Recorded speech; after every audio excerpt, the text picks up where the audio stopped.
Hi, so as you maybe have realized by now, I don't really read a lot of YA. And that's for the simple reason that I don't tend to enjoy it a lot. However, I have previously read two John Green books when I was still enjoying them, and people kept telling me how great his new book was. However, I still had one unread John Green book, which was given to me as a gift. And I decided that it would probably be nice if I picked it up and just see if I was still a fan of John Green. And then I could maybe pick up Turtles All the Way Down after that. However, I'm not going to pick up Turtles All the Way Down because I really did not enjoy Paper Towns. I have previously read The Fault in Our Stars and Looking for Alaska, I think both about 3 years ago. I gave The Fault in Our Stars 4 stars and Looking for Alaska 5 stars. And I had been thinking about Looking for Alaska recently and thought, oh, should I maybe reread it because I have a lot of fond memories about it. But then I thought, well, maybe I would just not enjoy it anymore. And I think that would definitely be the case. So I will not be rereading Looking for Alaska and just cling on to the fond memories I have of it, because this book is very similar to it and is really bad. So I really hated Paper Towns, and the book basically circles around a boy called Quentin, or Q because that's cool or something. And he's obsessed with this girl called Margot who lives next door, and they used to be childhood friends, and then they grew apart because she became a really cool girl in school and he was a loser, etc, etc. Like nothing to really care about. Then one night she shows up in front of his window and says, oh, I need your car, and they go on a nightly trip where they break into houses and all that jazz. And the next day she's missing and she's left some clues behind. So Q and his friends are trying to find her. That's basically the plot. It's very unrealistic, very weird, but I mean an unrealistic book can be good. I read a real Murakami book about a year ago, I think, which also had a ridiculous plot. But it was somewhat enjoyable. This was... okay. I'll just go into my problems of the book. I don't think this will contain spoilers. If it does, I'll just say so. So basically, my first problem with this book was the main character, who was supposed to be dealing with anxiety or just be really anxious or whatever, something like that. But this anxiety was very inconsistent, and it just made him a whiny person because of its inconsistency. I mean, if anxiety is well written, it's definitely not whiny. This was just not well portrayed. So, to give an example, there was one point where, I mean, Margot appears in front of his window, which is just ridiculous to go along with then. But still he does because he's so in love with her, and then apparently you can't think, okay. And I think that in itself is quite strange, because why would he? I mean, he sort of mentions that he's like, oh, what if something bad happens? What if we get caught by the police? Things like that.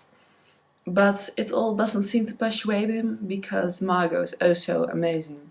That struck me as really strange, but whatever. I just let it slide and went on. But then they break into houses, which he's also just persuaded into. Well, maybe he just has a really weak personality. That's possible, that can be realistic, so okay, it's okay. But then they break into houses. He gets really stressed, and his heart starts beating really fast, and they return to the car, and he just says something along the lines of, oh, I'm so afraid because my heart's beating so fast, and well, what if I get a heart attack or whatever.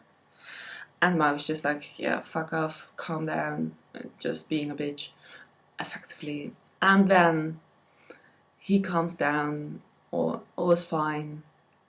And I think not even 2 pages later, he drinks an entire bottle of Mountain Dew to stay awake. And I mean, I'm quite an anxious person. I could really relate to maybe freaking out because my heart was beating so fast in some situation. So I was reading that and I thought, yeah, okay, this is quite realistic. I'm glad he's portrayed in this way because I think it's nice to read about a character that deals with these kinds of issues. And next thing he does is he drinks an entire bottle of Mountain Dew, which is just something that made me cringe so much. I mean, if anything gets your heart beating fast, and if you're anxious about it, I just couldn't imagine doing that. So that really irritated me, because why would he think that? That's not a consistent personality trait. So, okay, that happened, and I read on and on and on, and these things kind of reoccurred, and this anxiety was never very consistent. He doesn't appear to be really afraid, he just appears to be a bit nervous, and it's then said to be this really big deal, which it apparently is not, so that really bugged me. And the last example, because this is just at some point they get some sort of place where nobody's actually there anymore, and it's completely desolated, and there's no one has been there in ages.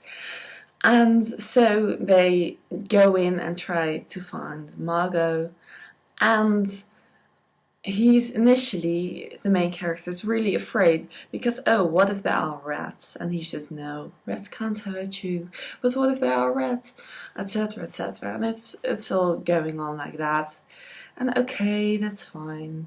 But then he gets over the rats and he just stays there for a couple of nights, and then some people come over and they say, oh yeah, we don't come here very often because of the asbestos.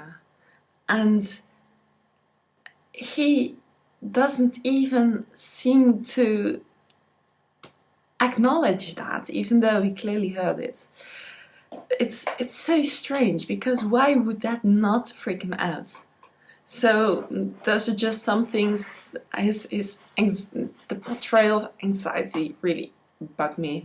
But then actually every portrayal of every character irritated me a lot. They're all really whiny, really annoying.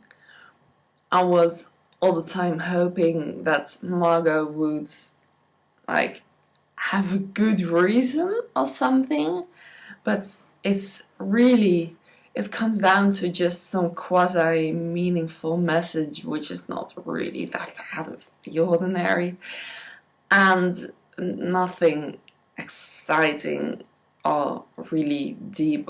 I thought, well, maybe she's just dealing with something absolutely horrific, and that explains all of her obnoxious behavior to everybody.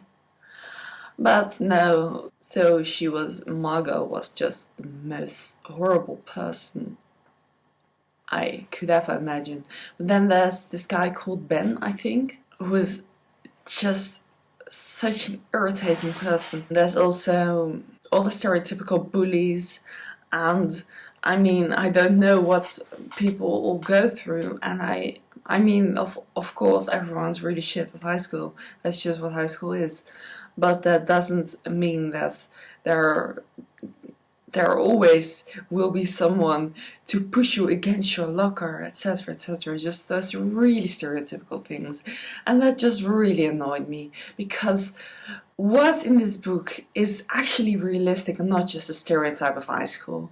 So there's also, I mean, it's set in America, and maybe that's just my European estrangement of America, but they all go to their high schools by car, and this main character is really fucking upset because he does not have a car, which is just ridiculous. How spoiled can you be?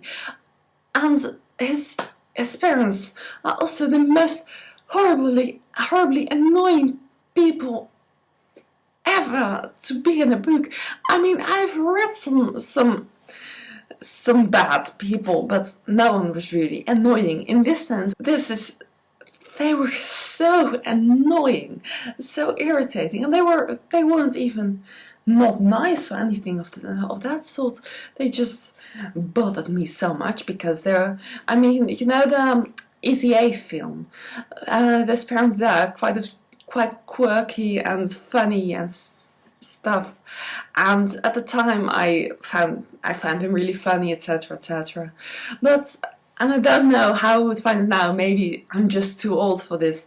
But they were both therapists, I think, and they really resembled the ETA, but then in some more annoying manner. And they were just continuously talking about their therapeutical experiences, etc., etc., and it all felt really forced and really fake, and they were all also just really extremely nice to their son, but also really quirky. I just hated them so much, and the only people with a bit of common sense in their heads were Margot's parents, who were just like, yeah, she's walked away so many times and she's 18 now. I'm just so fucking done with this shit. She's so selfish. And they were just, yeah, I mean, we have talked to the detective because, I mean, she needs to be found, obviously, but at this point we're quite done with it. And I was just, yeah, that's really a logical response. Those parents left, and I was just, yeah, finally some people who, even though they are not nice, have some common sense, and even though the response may not be like really, really thoughtful and really, really proper to actually act on, it's still a really logical response because obviously they're pissed off. And then everyone was just, oh, I hate those parents. Yeah, oh, they're such awful people. And there's just, oh no. But basically everyone was really fucking self-centered, and that was the main struggle I had with this book. There's one guy called Raider who's a bit okay, I think. I mean, he's a bit annoying, but he's fine. But at some point he says something along the lines of, oh, but Q, you shouldn't be mad at Ben for not always wanting to chase after Margot, because he's just who he is with his flaws. And I mean, I didn't even find it very strange that Ben wanted to just do fun things in his life instead of chase after some girl he didn't at all know because his friend was obsessed with her, even though he didn't know her either. Red also says something like, just as you have your flaws, as you never ask about other people. Initially, all Q gets from that is, oh yeah, but Ben is a bit of a dickhead, isn't he? And then Red is like, yeah, but I mean, the point quite was that you should also look at yourself. And he was like, oh, okay. And a couple of pages later, I put a bookmark there. It bothered me that Ben only wanted to talk about Margot when it involved an adventure that appealed to him, that he thought there was something wrong with me for focusing on her over my friends, even though she was missing and they weren't. But Ben was Ben, like Raider said. But Ben was Ben. As Raider said, okay, but why the fuck are you whining about that? And why aren't you thinking, oh, well, I'm quite bothered by the fact that Ben is only minding his own business, but maybe I should think, why am I always expecting him to help me even though he has really no reason to? And I thought that would be the point, but instead it was just, oh yeah, Ben is Ben, and he's not perfect. But I was so hoping that would be, no, I should not expect so much of other people. That was not mentioned at all. So that really bothered me. But apart from that, I mean, the ending was quite okay, I guess. I mean, I kind of like road trips. This book is filled with metaphors about mirrors. So, yeah, and what you see in the other person is actually just a mirror of yourself. Her last name is fucking Spiegelman, Margaret's last name. That's Dutch for mirror man.